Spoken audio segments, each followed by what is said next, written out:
Especialmente na obra O Fim para o Qual Deus Criou o Mundo, Jonathan Edwards fala algumas vezes em emanação. Em que sentido mais exato ele usa a expressão, dada sua importância tanto para a filosofia antiga, platonismo e neoplatonismo, como para a física newtoniana? E se há uma condução dessas escolas no pensamento de Jonathan Edwards? Olha, João, eu acho que você tem que fazer uma dissertação sobre essa sua pergunta. Bonitinho esse povo, né? E eles, quando eles Bonitinho. perguntam isso pra gente, eles falam assim, tem uma pergunta simples. Qual que é a relação? Sempre assim, né? Ai, mas foi muito bom. Eu falei assim, poxa, muito bom. Ó, João, eu achei lá no... Porque vocês sabem, né, que tem um site que dá para ver tudo lá do Jonathan Edwards. Aí eu fui lá no original, lá do Fim para o Qual Deus Criou o Mundo, lá no Works of Jonathan Edwards, e aí eu achei onde tem escrito emanação, a primeira vez que aparece a palavra emanação, nessa dissertação aí, tem uma nota de rodapé do editor que ele fala o seguinte, deixa eu ler aqui para vocês. A palavra emanação aqui, onde foi usada pela primeira vez na dissertação e por toda parte, está no contexto de comunicação. O mesmo é o caso nas miscelâneas, ou seja, ele anotou isso em miscelâneas era outro caderno que ele tinha. Uma questão crucial, então assim, primeira coisa, o contexto é comunicação, né? Então é como se Deus estivesse comunicando a criação e tal. Como se não, né? Está.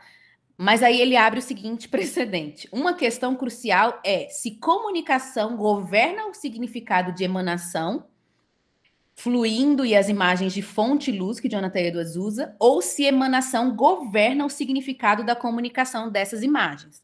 Se é o caso da primeira, a leitura do fim para o qual Deus criou o mundo será mais bíblica. Mas me perdi aqui. Será mais bíblica. A comunicação expressando uma ação, disposição ou vontade de Deus.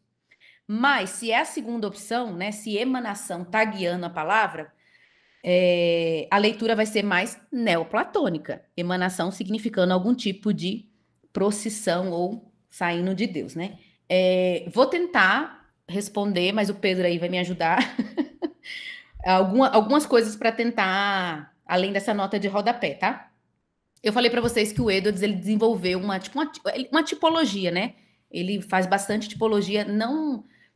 Ele é um reformado, ele usa isso na pregação com muito cuidado, com muita limitação, mas ele via a criação como tipos, né? Como Deus se comunicando. E assim, tem até um registro dele falando que ele esperava ser criticado por isso, mas ele amava fazer isso, né? Então ele via a criação como sombras, né, divinas, uma estrutura de mensagens do divino, né? O Criador se comunicando com o mundo natural, através do mundo natural. Então, essa questão da comunicação é muito forte no pensamento do Edwards, nas anotações dele, a gente vê isso na pregação.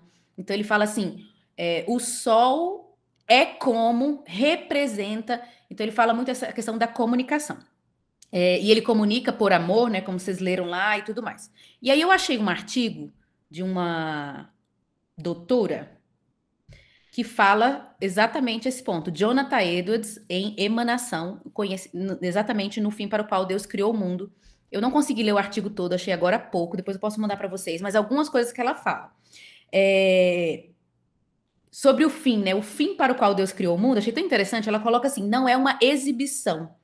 Quando Deus está se apresentando, né? Quando ele emana, não é uma exibição ou uma comunicação de um conhecimento proposicional. O objetivo é experimentar e deleitar no conhecimento. Agora, uma coisa que eu achei muito engraçada, muito interessante, é que o jeito que ela explica a emanação do Edwards, que ele vai falar de emanação, e em inglês é remanation, né? Seria remanação. Emanação, Deus emana, e aí existe uma remanação do homem. É muito parecido. Isso aqui é um link totalmente aleatório meu, gente. É muito parecido com o testemunho da mulher dele, quando ela teve uma grande experiência com Deus, que o pessoal até fala lá que ela levitou. Não sei se vocês já ouviram isso, que a esposa do Jonathan Edwards levitou. Ela não levitou, tipo, né, o corpo assim. Ela não levitou, tá? Eu acho só que ela, tipo, eu sou carismática, né? O Pedro me aceita como eu sou. Eu acho que ela caiu, ela foi lançada de um lado pro outro. Não acho que ela deitada levitou 5 centímetros, sabe?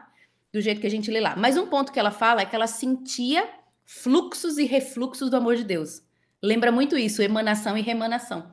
Esse vai e volta, né? Bom, E aí essa autora vai descrever esse processo de emanação, ela vai falar o seguinte: não implica que Deus precisa criar algo para ter sua glória cumprida, né? No sentido dessa expansão. Deus não precisa de nada, ele não precisou criar o homem, criar as coisas para expandir e se tornar mais Deus, né? Ela coloca essa questão da emanação e da criação de Deus como no lugar da liberdade perfeita de Deus, ela vai chamar de metafísica do disposicionalismo, né? Uma disposição de Deus em criar o mundo. E ela vai traduzir essa emanação do Edwards mais com disposição de comunicar e difundir, tá? Mas é só essas minhas palavras, eu não fui muito longe. Talvez esse artigo pode responder mais coisas, não sei o que o Pedro tem para falar dessa emanação, se a gente defende ou não o Edwards. Eu acho que o que a gente tem que tomar cuidado é supercarregar um termo quando ele, claro, tem origens num filósofo e a gente observa ele muito tempo depois em outro e a gente fala, platonismo, ou sinônimos de platonismo num filósofo. O Edwards, ele eminentemente era um moderno.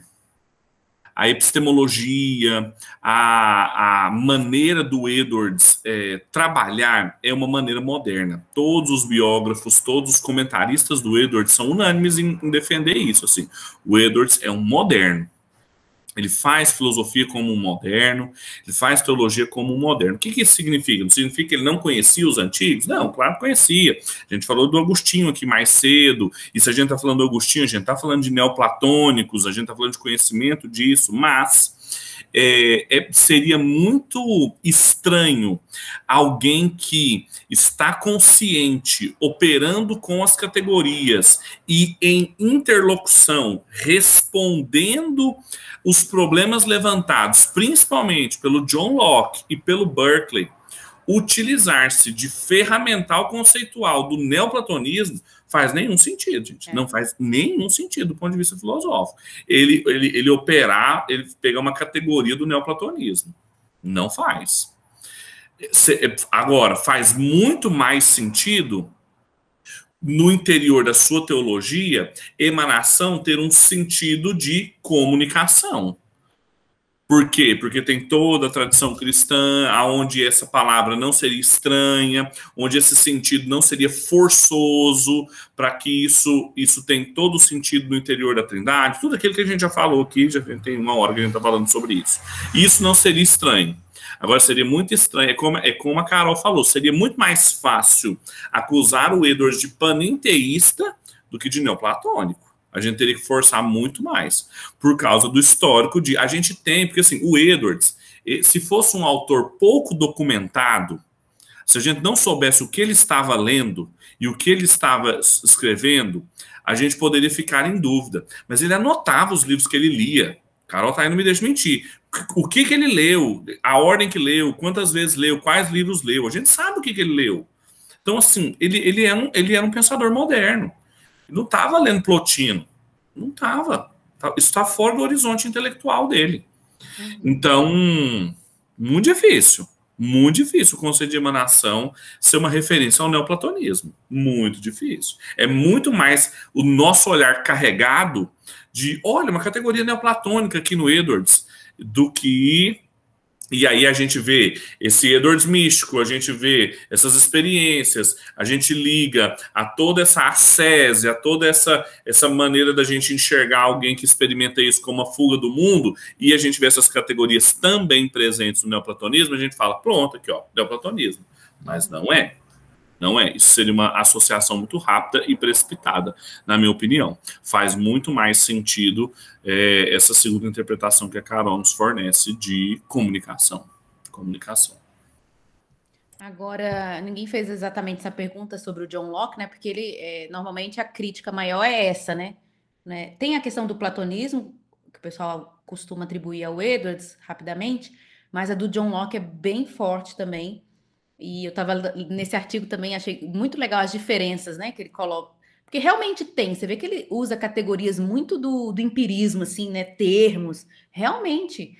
E ele tem no diário escrito, quando ele leu sobre o John Locke, e o Samuel Hobbes, que é o biógrafo, primeiro biógrafo, né, que conheceu, ele fala que ele realmente, parece que ele ficou empolgado com a leitura. Aí o pessoal fala, mas não tinha o livro do John Locke lá na biblioteca, onde ele estudou? Que horas que vê esse livro e tal?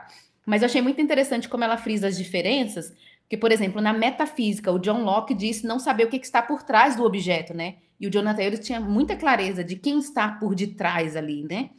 E na questão da psicologia, que o Locke dividia, né? Dividia o homem em faculdades separadas, o intelecto, a mente, a vontade, e o Edwards vai unir isso muito bem em afeições e vai ajudar muita gente no desenvolvimento da espiritualidade e de discernir, né, a natureza da conversão. É isso, assim, é isso que a gente tem que lembrar. O Locke, quando ele escreve o Ensaio sobre o Entendimento Humano, quem que ele também tinha como antagonistas intelectuais? Os platonistas de Cambridge. Ele não queria sustentar nenhum tipo de doutrina das ideias inatas. Por isso que ele fala, como que começa todo o nosso conhecimento? Com a experiência. E isso soa muito, até a Frau Samuel Hopkins fala que ele usa a imagem de que o Edward se deleitou mais na leitura, né, do Locke do que um avarento num saco de moedas de prata. Gostou demais, então, se leu, né? Tem a querela aí se o livro estava lá mesmo ou não, mas assim, se estava, gostou demais. Agora, então, seria uma manobra muito ineficaz o Edwards tentar enfrentar ou lidar com as questões que o Locke levantou, valendo-se de categorias com quem o Locke estava também antagonizando, que eram os platonistas de Cambridge. Defendendo ideias inatas. Não precisava disso. Por quê? Porque eu disse que a Carol falou. Ele sabia quem estava por trás da metafísica, ele não precisava desse sistema das ideias todo partido, porque ele tinha algo muito mais coeso, da vontade, das inclinações, dos motivos, das afeições, a mente e tudo mais, por causa da sua antropologia, da teologia alimentada pela revelação. E assim eu acho, Pedro, que um ponto muito importante é assim, se esse texto que vocês leram estivesse na fase que eu estou estudando, que é no começo, que é muito próximo da leitura desses, né, dos filósofos e tal, seria até, a gente poderia até ver, mas ele está escrevendo no final da vida, né, numa fase de maturidade. Então, acho difícil achar que ele está escorregando ali, né, em alguma coisa. Ainda tem isso, muito bem lembrado, assim, no final da vida, depois de ter sido demitido da igreja, 23 anos na mesma igreja, ele não vai escorregar num conceito neoplatônico, não, gente. Não precisa disso mais, não. Já perdeu tudo, já. Tá lá no meio dos índios, correndo risco de tomar uma flechada. Não vai errar nisso aí mais, não.